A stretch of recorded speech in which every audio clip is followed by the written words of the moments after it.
Thoughts are just stories. In chapter 4, I discussed the concept that thoughts are basically just stories, a bunch of words strung together to tell us something. But if thoughts are just stories, then how do we know which ones to believe? There are three parts to this answer. First, be wary of holding on to any beliefs too tightly. We all have beliefs, but the more tightly we hold on to them, the more inflexible we become in our attitudes and behavior. If you've ever tried having an argument with someone who absolutely believes they are right, then you know how pointless it is. They will never see any point of view other than their own. We describe them as being inflexible, rigid, narrow-minded, blinkered, or stuck in their ways. Also, if you reflect on your own experience, you'll recognize that your beliefs change over time. That is, the beliefs you once held tightly, you may now find laughable. For instance, at some point you probably used to believe in Santa Claus, the Easter Bunny, or the Tooth Fairy, or dragons, goblins, vampires, and almost everyone changes some of their beliefs about religion, politics, money, family, or health at some point as they grow older. So by all means, have your beliefs, but hold them lightly. Keep in mind that all beliefs are stories, whether or not they are true. Second, if a thought helps you create a rich, full, and meaningful life, then use it. Pay attention to it and use it for guidance and motivation. And at the same time, remember that it is still just a story, a bit of human language. So use it, but don't clutch it too tightly. Third, in ACT, we urge you to pay careful attention to what is actually happening, rather than just automatically believing what your mind says. For example, you may have heard of the imposter syndrome. This is where someone who does his job competently and effectively believes that he's just an imposter, that he doesn't really know what he's doing. The imposter thinks of himself as a fraud, bluffing his way through everything, always on the verge of being found out. People with imposter syndrome are not paying enough attention to their direct experience, to the clearly observable facts that they are doing their job effectively. Instead, they are paying attention to an overcritical mind that says, "You don't know what you're doing. Sooner or later, everyone will see you're fake." In my early years as a doctor, I had a bad case of imposter syndrome. If one of my patients said, "Thank you, you're a wonderful doctor," I used to think, "Yeah, right, you wouldn't say that if you knew what I'm really like." I could never accept such compliments because although in reality I did my job well, my mind kept telling me I was useless, and I believed it. Whenever I made a mistake, no matter how trivial, two words would automatically blaze into my head: I'm incompetent. Back then, I used to get really upset, believing that thought was the absolute truth. Then I'd start doubting myself and stressing out about all the decisions I made. Had I misdiagnosed that stomachache? Had I prescribed the wrong antibiotic? Have I overlooked something serious? Sometimes I would argue with the thought. I point out that everyone makes mistakes, including doctors, and that none of the mistakes I made was ever serious, and that overall I did my job very well.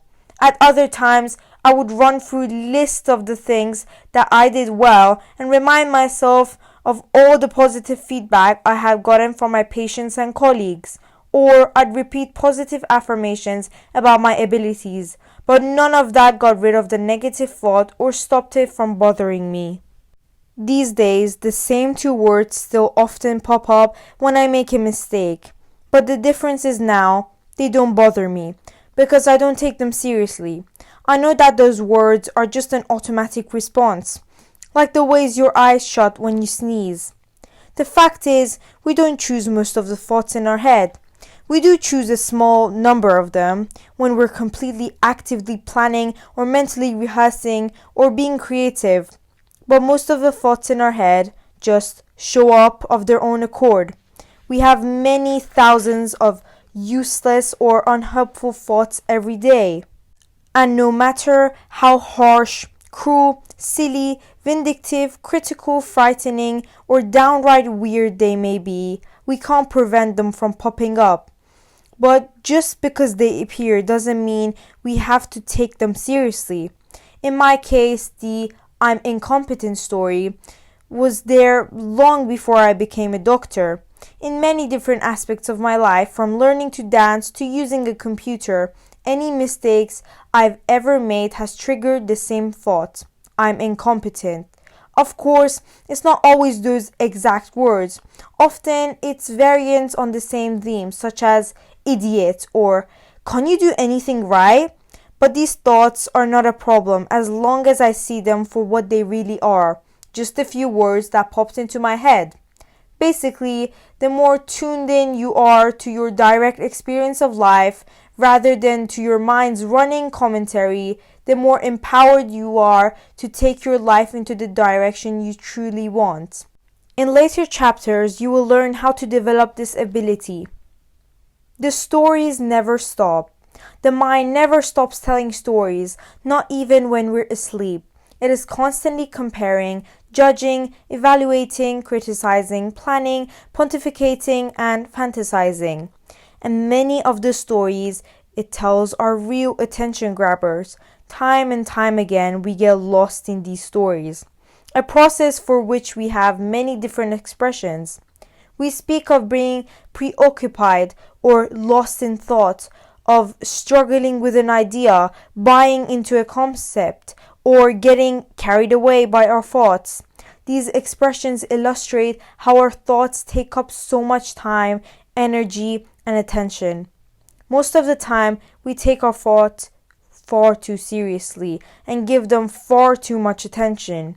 The following exercise demonstrates the difference between attaching importance to a thought and not taking a thought seriously. Not taking a thought seriously. Bring to mind a thought that normally upsets you.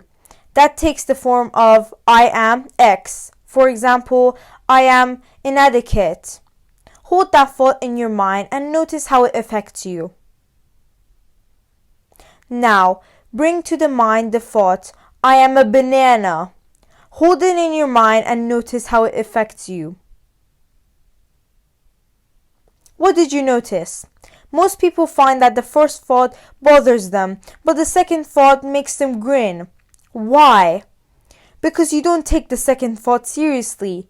But if the words following I am are a loser, a failure, a fat pig, or a boring person instead of a banana, we attach far more importance to them.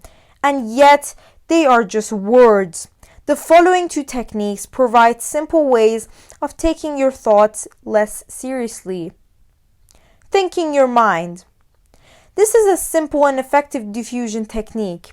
When your mind starts coming up with those same old stories, simply think it. You could say to yourself silently things such as, "Thank you, mind. How very informative," or "Thanks for sharing," or "Is that right? How fascinating," or simply, "Thanks, mind."